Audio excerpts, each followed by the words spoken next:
Boker Tov, bonjour. Comme chaque semaine, nous explorons ensemble un chapitre du Tanya. Aujourd'hui, le chapitre numéro 15 qu'on va expliquer à notre niveau. On grandit facilement avec cette idée, si je ne deviens pas exceptionnel, à quoi bon? Mais avec le temps, on découvre nos limites. Il y a des choses qui restent difficiles. La tfila avec Havana, le travail des midot, l'étude de la Torah, la maîtrise de nos émotions. Alors le Tanya vient dans ce chapitre et nous tranquillise. Il n'existe pas de mitzvah d'être parfait. Ce qui donne de la valeur à notre avodat Hashem, à notre service d'Hachem, ce n'est pas seulement le niveau atteint, mais l'effort fourni pour avancer. Le tzaddik, lui, il a déjà transformé son monde intérieur, qu'on a déjà expliqué. Le mal ne l'attire plus comme auparavant.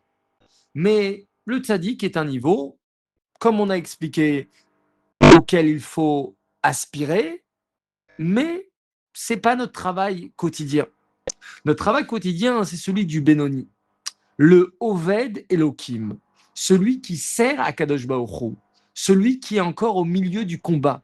Il ressent la difficulté, mais il choisit malgré tout ce qu'Hachem attend de lui. C'est précisément pour cela qu'il est appelé Oved, celui qui travaille. Son avodat Hachem demande effort et fatigue.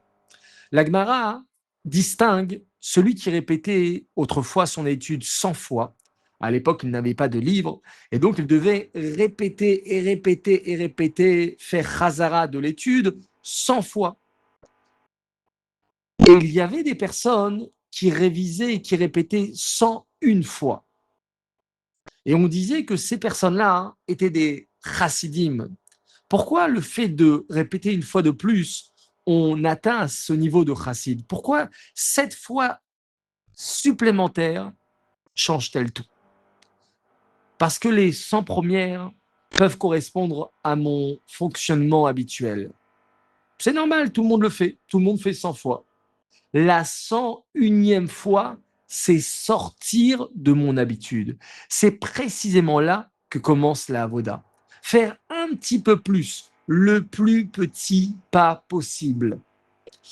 On raconte l'histoire de Rabbi Hanina ben Teradion, malgré son immense dévouement à l'étude de la Torah, lorsqu'il demande le mérite d'acquérir le Olam Haba, Rabbi Yossé ben Kisma lui demande s'il se souvient d'un acte particulier avec lequel il pourra vraiment exiger sa part dans le Olam Haba.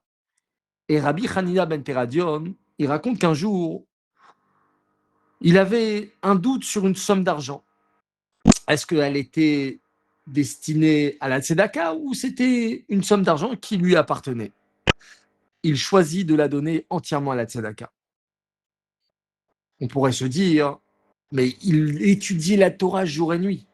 Pourquoi Dafka, il va prendre une situation dans laquelle il a un doute sur une somme d'argent et il va donner à la tzedaka? C'est quelque chose d'anodin, c'est quelque chose de petit. Et on explique qu'en fait, l'étude de la Torah pour Rabbi Hanina ben Teradion, c'était quelque chose de naturel. Il avait réussi à faire de l'étude de la Torah quelque chose de naturel qui ne lui demandait pas un effort particulier.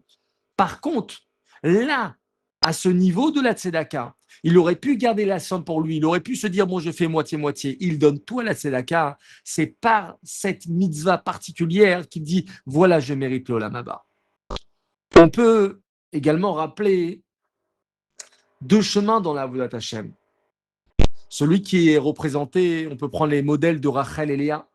Rachel représente davantage la perfection naturelle, la tzadékette, celle qui avance toujours dans le bien.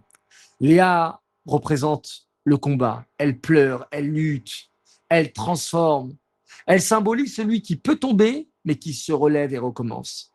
C'est pour ça qu'on voit chez ses enfants Réhouven qui fait tchouva, Yehuda également qui dit tzadka mimeni lorsque Tamar elle est en train de lui dire qu'il n'a pas super bien agi et dit elle a raison, c'est elle qui a raison. Je reconnais ma faute.